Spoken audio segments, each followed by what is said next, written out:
তেঁতুলের আচারের জন্য একটা মশলা বানাবো। তা এতে দেখুন নিয়ে নিচ্ছি জিরে, গোটা জিরে 2 চামচ মতো গোটা জিরে নিয়ে নিলাম। দিয়ে দেব 2 চামচ মতো মৌরি,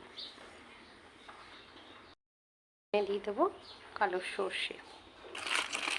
আমরা এখানে সাদা সর্ষে ব্যবহার করব না, কালো সর্ষেটাই দেব। কিছু শুকনো লঙ্কা দিয়ে এটাকে আমি ভেজে নেব, ভেজে গুঁড়িয়ে নেব। বসিয়ে দিয়েছি, এবার মশলাগুলোকে ভেজে মশলাগুলোকে এবার এতে দিয়ে দেবো।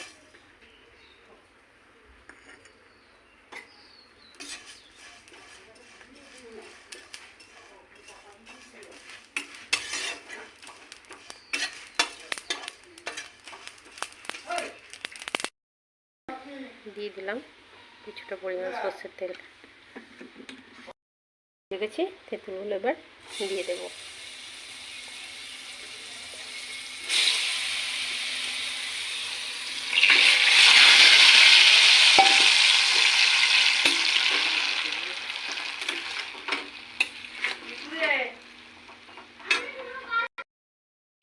দিয়ে দিলাম আমি 500 পরিমাণ মতো চিনি।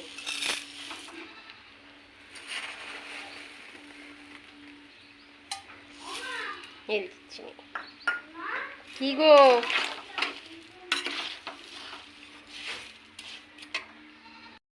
গলা পর্যন্ত অপেক্ষা করব। চিনিটা ভালো করে গলে গেলে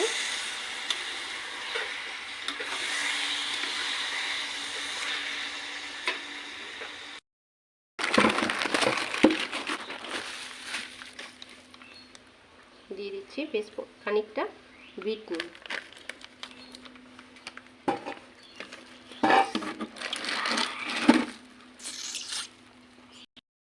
রেখেছিলাম এই নুন দিয়ে আমি একটু চটকে নেব। আমি এইটাকে ছড়িয়ে দেব। এই যে ভেজে রাখলাম যে মশলাটা, সেই মশলাটাও আমি দিয়ে দিলাম 2 চামচ মতো। যতটুকু পরিমাণ ততটুকুই দেবেন আপনারা। নেড়ে চেড়ে নামিয়ে নেব, তাহলেই আমার তেঁতুলের আচার রেডি। আপনাদের কেমন লাগলো বন্ধুরা সেটা আপনারা জানাবেন, আমায় জানাতে ভুলবেন না।